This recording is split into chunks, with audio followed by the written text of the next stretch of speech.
नमस्कार, मी ऋतिका बाबर, इयत्ता 9वी. आज मी युद्धामागचे रहस्य, राजकीय किती व व्यापारी किती या विषयावर बोलणार आहे. एक घटना सांगते. साधारण 2008 साली मुंबईमध्ये रेल्वेवर दगडफेकच्या घटना खूप वाढल्या होत्या. त्यावर उपाय म्हणून रेल्वेने ताबडतोब खिडक्यांवर जाळ्या बसवून घेतल्या. पुढे पोलीस तपासाअंती कळले की दगडफेक करणारी जायच्या कंत्राटदाराचीच माणसे होती. बॉम्ब टाकणारे तेच देश नंतर अन्नाची पाकिटे टाकतात. त्यावरून एका कवितेतील निवडक ओळी नमूद करून मी माझ्या विषयाला सुरुवात करते. फुटे दुःख भवती गळे युद्ध झाले, फुटे दुःख भवती गळे युद्ध झाले, तुझे युद्ध हे छान समृद्ध झाले. किती हाय करू नये तुझा बोल बाला, किती हाय करू नये तुझा बोल बाला, कसा जुने ते आता बुद्ध झाले.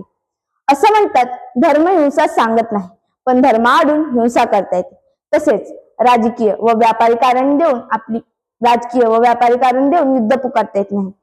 पण इतर कारणाने सुरू असलेल्या युद्धांमध्ये आपली राजकीय व व्यापारी महत्वाकांक्षा साध्य करता येते. सध्याच्या युक्रेन रशिया युद्धाची सुरुवात खरं तर भाषेच्या सक्तीमुळे झाली होती. युक्रेनच्या पूर्वेकडील रशियन भाषिक नागरिकांवर युक्रेनी भाषेची सक्ती झाली. त्यांनी रशियाकडे मदत मागितली व एका रक्तरंजित युद्धाला सुरुवात झाली. आज 3 वर्षांनी तुम्ही सध्याच्या बातम्या पाहाल तर युद्धाशी काही संबंध नसलेले देश युक्रेनच्या रेअर अर्थ एलिमेंट भूभागाची मालकी मिळवण्यासाठी व्यापारी करार करत आहे. तर कोणी रशियात सत्ता पालट करण्यासाठी रस दाखवतोय, तर काही देश रशियात नैसर्गिक साधन संपत्तीवर नियंत्रण मिळवण्याच्या प्रयत्नात आहेत. भारतीय प्राचीन इतिहासातील कलिंगाचे युद्ध हे एक रक्तरंजित युद्ध म्हणून ओळखले जाते. सम्राट अशोकाच्या अफाट सैन्यापुढे कलिंग देशाला पराभव पत्करावा लागला होता. या चढाई मागील कारणे पाहता प्रामुख्याने राजकीय व व्यापारी कार्य दिसून येतात. अशोकाच्या बलाढ्य मगध साम्राज्याची कलिंगामुळे झालेली व्यापारी कोंडी हे एक महत्वाचे कारण होते. पण सध्या चालू असलेल्या इतिहासात झालेल्या प्रत्येक युद्धामागे जवळजवळ 2 कारणे एकत्रित दिसतात. एक म्हणजे राजकीय, ज्यात सत्ता हस्तगत करणे, सीमा विस्तार, धार्मिक वर्चस्व आणि विचारसरणी या गोष्टी येतात. तर दुसरे महत्वाचे कारण म्हणजे आर्थिक व व्यापारी कारणे. अमेरिका, ब्रिटन, फ्रान्स हे देश आजपर्यंत इतर देशांच्या राजकारणात ढवळ का करतात? नैसर्गिक साधन संपत्तीवर नियंत्रण, व्यापारी मार्गांवर नियंत्रण, नवीन बाजारपेठ मिळवणे हीच कारणे तुम्हाला दिसून येतील.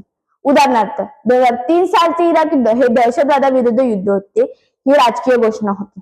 मात्र प्रत्यक्षात तेल संपत्ती हा मुख्य मुद्दा मानला जातो. पहिले व दुसरे महायुद्ध राजकीय गडजड होते, पण साम्राज्यवादी स्पर्धा हे मोठे कारण होते. ब्रिटिशांनी भारत जिंकला. सुरुवात व्यापारी, नंतर राजकीय. सध्याच्या टेरिफॉरचा उद्देशही व्यापारी आणि राजकीयच आहे. देशांतर्गत युद्धाचे संरक्षण, व्यापारी तुटीची समस्या सोडवणे आणि राजकीय दबाव वाढवणे हाच हेतू दिसतोय. 2010 सालच्या मध्यपूर्वेत अरब स्प्रिंग हे आंदोलन पेटले. हळूहळू इतर देशातही लोक उठाव करू लागले. इजिप्त, लिबिया, येमेन, सिरिया ह्या देशात तर सत्ता पालट झाल्या.